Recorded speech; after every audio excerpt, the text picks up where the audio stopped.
동일한 십자가의 은혜와 믿음으로 살아갈 수 있도록 주께서 붙드시고 은혜 베풀어 주시옵소서. 감사드리며 예수 그리스도의 이름으로 기도드리옵나이다. 아멘. 우리 말씀 마태복음 27장 1절부터 26절 말씀을 함께, 좀 본문이 조금 길지만 우리 한번 같이 읽겠습니다. 마태복음 27장 1절부터 26절까지입니다. 네, 우리 함께 읽겠습니다. 시작. 새벽에 모든 대제사장들과 백성의 장로들이 예수를 죽이려고 함께 의논하고 결박하여 끌고 가서 총독 빌라도에게 넘겨주니라. 그때에 예수를 반 유다가 그의 정죄됨을 보고 스스로 뉘우쳐 그 은 30을 대제사장들과 장로들에게 도로 갖다 주며 이르되 내가 무죄한 피를 팔고 죄를 범하였도다 하니, 그들이 이르되 그것이 우리에게 무슨 상관이냐, 내가 당하라 하거늘 유다가 은을 성소에 던져놓고 물러가서 스스로 목매어 죽은지라. 대제사장들이 그 은을 거두며 이르되 이것은 핏값이라 성전고에 넣어둠이 옳지 않다 하고, 의논한 후 이것으로 토기장이의 밭을 사서 나그네의 묘지를 삼았으니 그러므로 오늘까지 그 밭을 피밭이라 일컫느니라. 이에 선지자 예레미야를 통하여 하신 말씀이 이루어졌나니, 일러스되 그들이 그 가격 매겨진 자 곧 이스라엘 자손 중에서 가격 매긴 자의 가격 곧 은 30을 가지고 토기장이의 밭값으로 주었으니 이는 주께서 내게 명하신 바와 같으니라 하였더라. 예수께서 총독 앞에 섰음에 총독이 물어 이르되 내가 유대인의 왕이냐? 예수께서 대답하시되 내 말이 옳도다 하시고, 대제사장들과 장로들에게 고발을 당하되 아무 대답도 아니하시는지라. 이에 빌라도가 이르되 그들이 너를 쳐서 얼마나 많은 것으로 증언하는지 듣지 못하느냐 하되 한마디도 대답하지 아니하시니 총독이 크게 놀라웠더라.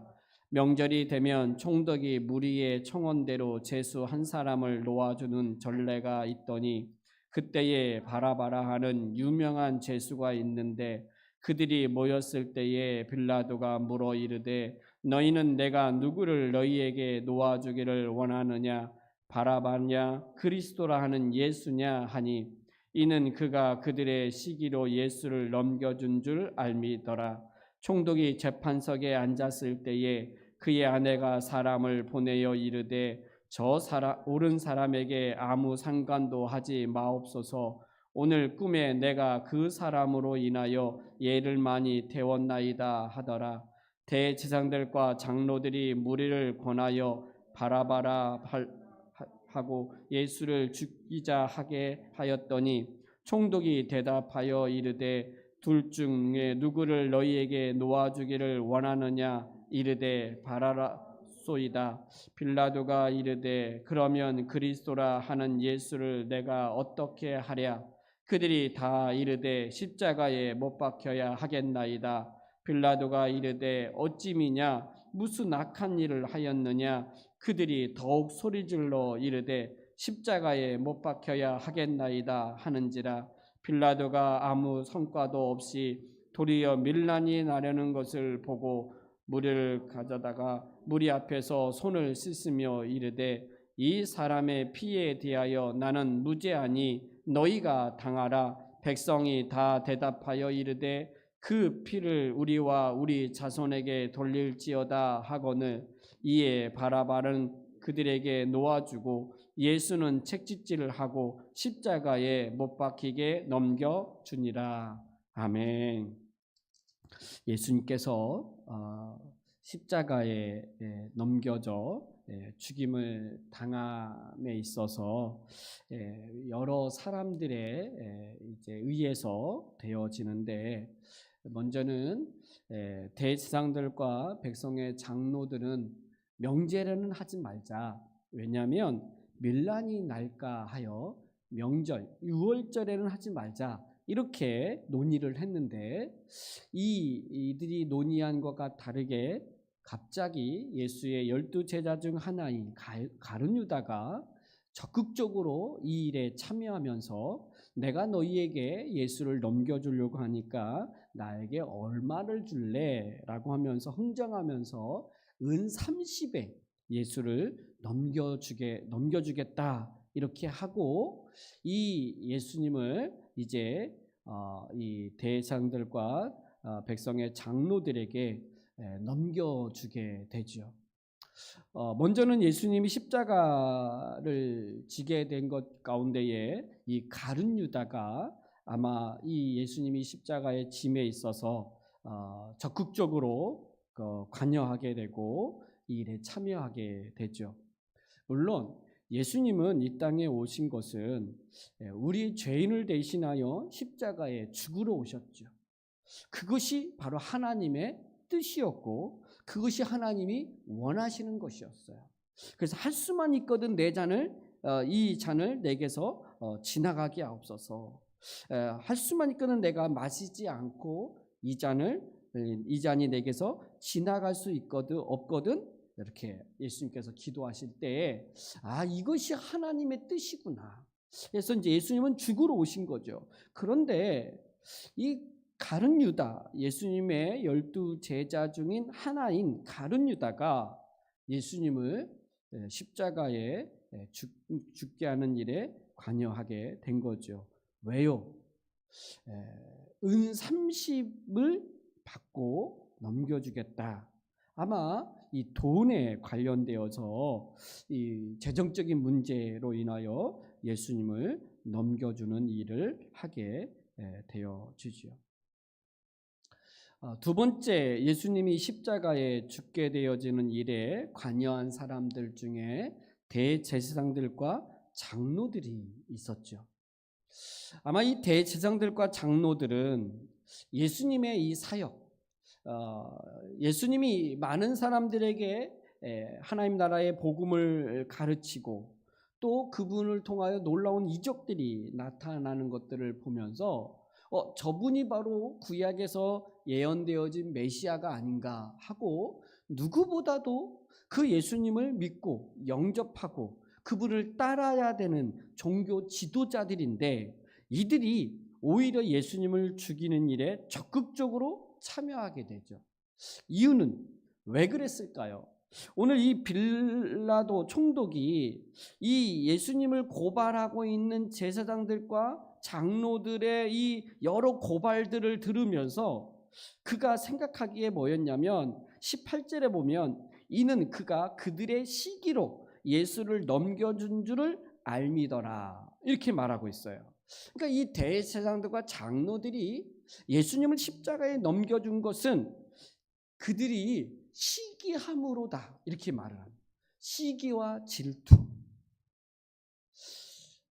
자기들이 종교 지도자들이고 자기들이 백성들에게 더 존경을 받아야 되고 자기들의 말을 잘 들어야 되는데 오히려 전혀 알지 못하는 이 나사렛 출신 이 예수를 따르고 그의 글을 따르고 그의 말을 듣는 것들을 보면서 시기를 하고 있는 거죠.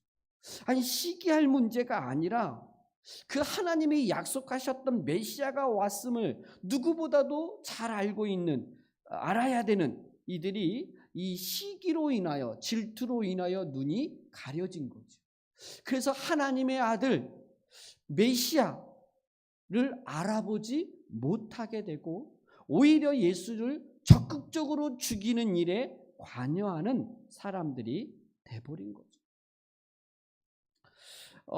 이 가룟 유다는 그 돈에 눈이 가려져서 3년 동안 스승으로 따랐던 그 많은 말씀을 들었던 그 예수님을 자기의 주 되신 예수님을 주님으로 보지 않았고 선생으로 따르면서 결국 예수를 죽이는 일에 넘겨준 다음에 스스로 뉘우쳤대요. 스스로 뉘우쳤어요. 근데 스스로 뉘우치는 걸로 끝나는 게 아니라 베드로도 예수님을 3번 부인하잖아요. 그러나 그는 회개하죠. 돌이켜서 회개하죠. 그러나 오늘 3절에 보면 이 가룟 유다는 스스로 뉘우쳤고, 그래서 자기가 한 행동이 죄였음을 알고 그 은 30을 다시 대제사장들에게 돌려주면서 우리가 내가 무고한 죄, 무죄한 피를 흘렸다, 이렇게 이제 이야기를 하면서 할 때 대제사장들이 뭐라고 말하냐면, 너 무슨 상관이냐 우리랑, 네가 당해라, 네가 책임져라, 이렇게 대제사장들에게 말을 듣고 그가 성소에 나가자 스스로 목을 베어 죽게 되죠. 이 대제사장들과 장로들은 적극적으로 예수님을 죽이는 일에 앞장서면서 백성들을 선동하죠. 백성들을 선동을 해서 예수님이 십자가에 못 박혀 죽도록 주도적으로 이 일에 선동하는 사람들로 이 대제사장들과 장로들이 앞장서게 되죠. 3번째, 예수님이 십자가에 죽게 되어지는 일에 관여한 사람들이 바로 백성들이죠. 무리들이죠. 무리들. 이들은 무지해요. 정말 이 예수님을 십자가에 못 박으라, 십자가에 못 박으라 라고 외치는 이들 가운데에서는 이 예수님이 예루살렘 성전에 입성할 때 이 무화과 나무를 흔들면서 다윗의 자손 예수여 우리를 구원하소서라고 환영했던 무리들이었을 거예요. 뭐 100%는 다 아니더라도 거기에 함께 있었던 무리들이 지금은 대제사장들과 장로들의 선동에 의해서 그 예수를 십자가에 못 박으라고 외치고 있는 이 무리들, 이 무리들에 의해서 예수님은 십자가에 죽게 되어지죠. 분명히 알지 못할 때, 믿지 못할 때 흔들리죠. 이 사람이 말하면 이 말이 맞는 것 같고, 저 사람이 말하면 저 말이 맞는 것 같고, 그래서 이렇게 해도 되고 저렇게 해도 된다라고 하는 이 굉장히 포용력 있는 것처럼 보여지지만, 그러나 그 안에 진리가 없을 때, 이 옳은 것에 대한 분별력이 없을 때는 오히려 이 의에 대한 예수 그리스도를, 진리를 이렇게 거스르게 되기도 하는 것이죠. 결국 무리들이 선동에 의해서 무리들이 예수를 십자가에 못 박으라고 외치면서 예수님을 십자가에 못 박혀 죽는 데 있어서 적극적으로 참여하게 되어지죠.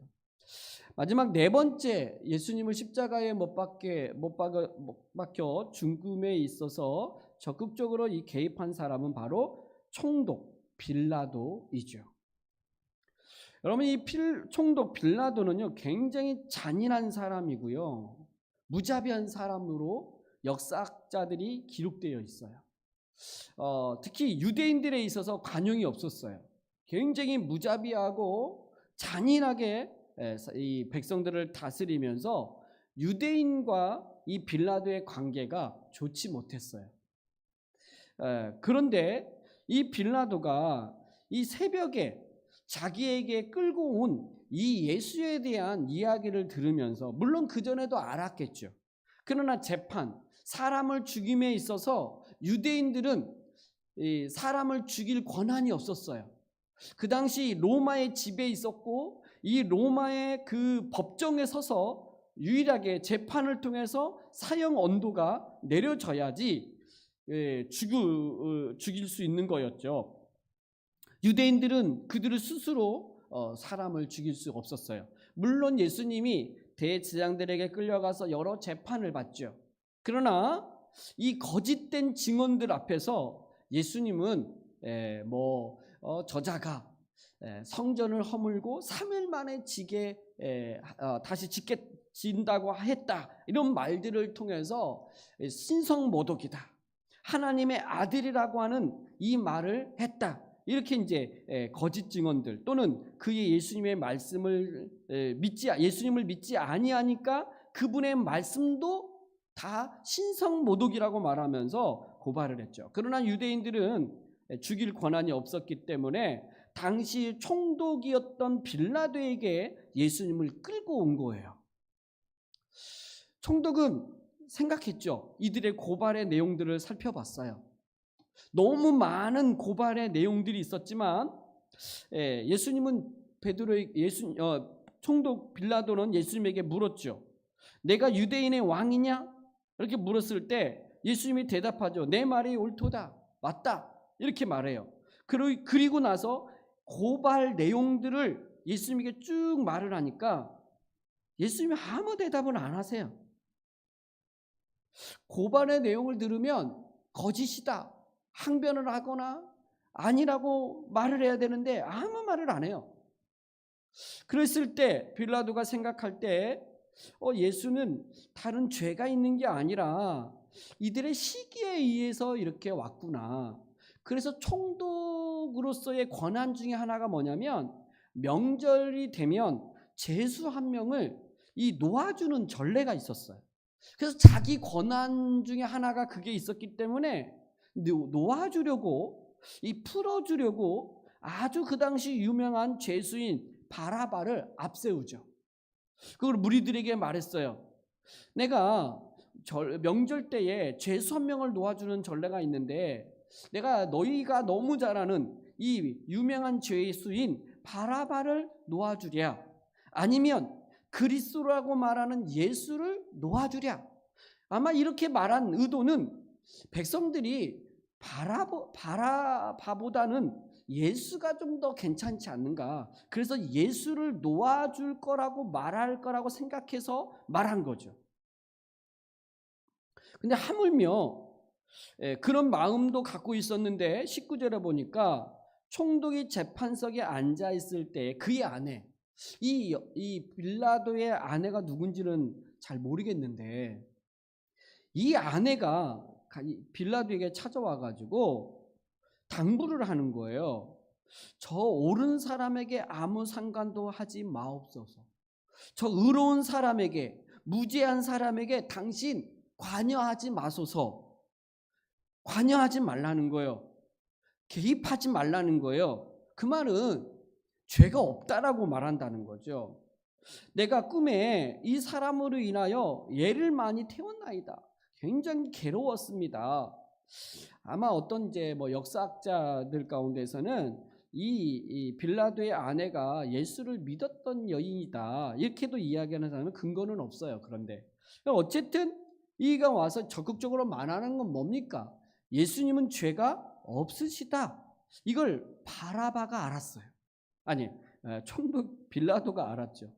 이 빌라도가 알았으면 어떻게 됩니까? 자기 권한에 의해서 재판을 정당하게 해야죠. 공정하게 해야죠. 그러면 재판석에 앉아서 재판할 때 죄가 없다고 선언을 해야 돼요. 본인도 죄가 없다는 걸 분명히 암에도 불구하고 예수를 십자가에 못 박도록 내어주게 된 이유가 뭡니까? 그럼에도 불구하고 빌라도가 바로 24절 때문이죠. 여러분 24절에 보면 23절에 보면 빌라도가 이르되 어찌미냐, 무슨 악한 일을 하였느냐. 그들이 더욱 소리질러 이르되 십자가에 못 박혀야 하겠나이다 하는지라. 24절 함께 읽어볼까요? 시작. 빌라도가 아무 성과도 없이 도리어 밀란이 나려는 것을 보고 물을 가져다가 무리 앞에서 손을 씻으며 이르되 이 사람의 피에 대하여 나는 무죄하니 너희가 당하라. 자기가 재판장으로서 공정한 재판을 책임져야 될 의무가 있음에도 불구하고 오히려 밀란이 날까, 여러분 이 밀란이 날까 하여 그는 불의한 재판을 선고한 거예요. 밀란이 난다는 말이 뭡니까? 자기 자리가 위태로울 수 있다는 이야기예요. 자기가 총독으로 다스리는 백성들에게 밀란이 일어나면 어떻게 됩니까? 너 제대로 다스리지 못했구나. 그래서 로마의 황제가 책임을 물을 때에 이 책임으로 인하여 자기가 자리를 잃을까 하여 그는 불의한 재판을 하게 되고 결국은 예수님이 십자가에 못 박게 되어지는 결정적인 일을 한 것은 빌라도였던 거죠. 이방인의 손에 넘겨지게 되고 이방인에 의해서 예수님이 십자가에 죽게 되어지는 거죠. 이것이 옳은 거다, 이것이 맞다라고 알지만, 죄가 없음에 알지만, 그러나 자기에게 불이익이 당할까, 자기에게 어떤 이 자리가 유태로울까 하여 그는 그 예수님이 죄가 없음에도 불구하고 죄인으로 선고하여 십자가의 사형 언도를 내리는 일을 하게 되죠. 예수님이 십자가의 길을 가는 것은 정해서 오신 거예요. 정해진 바예요. 이것이 하나님의 뜻이고 예수님도 스스로 이 길을 가시려고 이 땅에 오신 거죠. 그런데 이 십자가 앞에 여러 사람들의 이 잘못된, 이 불의한, 이 죄악들, 이것들이 다 어우러져서 예수님이 결국 십자가에 못 박혀 죽게 되어지는 것이죠. 우리는 괜찮으냐? 그렇지 않아요. 이 네 무리의 사람들 중에 우리도 있는 것이죠. 우리도 이 죄 아래서 정말 하나님 앞에 큰 죄인으로 살아갈 수밖에 없는 죄들이죠. 그러나 예수님은 어떤 고발 앞에서도 항변하지 않고 그냥 묵묵하게 그 십자가의 길을 걸어가심으로 인하여 모든 죄인을 대신하여 십자가에 죽으심으로 그들의 죄를 사하시는 구주로, 주님으로 이 땅에 오셔서 그 길을 걸어가심으로 우리를 구원하신 구주가 되신 것이죠. 오늘 우리의 모습을 되돌아보면서 이 십자가를 지신 예수님을 생각하면서 또 십자가에 예수님을 죽는 일에 여러 사람들의 모습을 보면서 우리의 연약함, 우리의 부족함, 이것들을 놓고 회개하고 다시 한번 십자가의 은혜로 내가 구원을 얻음에 대한 감사와 기쁨으로 또 주님과 함께 살아가는 그 은혜가 우리의 삶이요 우리의 인생이 되어지기를 주님의 이름으로 축복합니다. 하나님 아버지, 감사합니다. 우리에게 예수 그리스도를 보내주셔서 예수님이 십자가에 죽게 되는 일에 여러 사람들의 모습을 통해서 그저 돈에, 그저 자기 자리에, 그저 시기와 질투에, 그저 무지하여서 그저 예수님을 십자가에 죽게 되는 일에 참여하고 관여했던 무리처럼 우리도 그런 죄인임에도 불구하고 우리를 위하여 십자가에 지심으로 우리를 다시 새롭게 하시고 구원하셔서 하나님의 자녀로 하나님의 백성으로 살게 하신 은혜에 감사합니다. 이 십자가의 복음을 붙들고 감사하며 오늘 하루도 남아있는 우리의 생애도 주님과 함께 살아가게 하여 주시옵소서. 믿음을 지키게 하시고 더 주의 영광을 위하여 살아가는 복된 삶이 우리의 삶이 되게 하여 주시옵소서. 이 새벽에도 우리의 간절한 기도를 가지고 기도할 때 하나님 응답하여 주시고 역사하여 주시옵소서. 감사드리며 예수 그리스도의 이름으로 기도드리옵나이다. 아멘.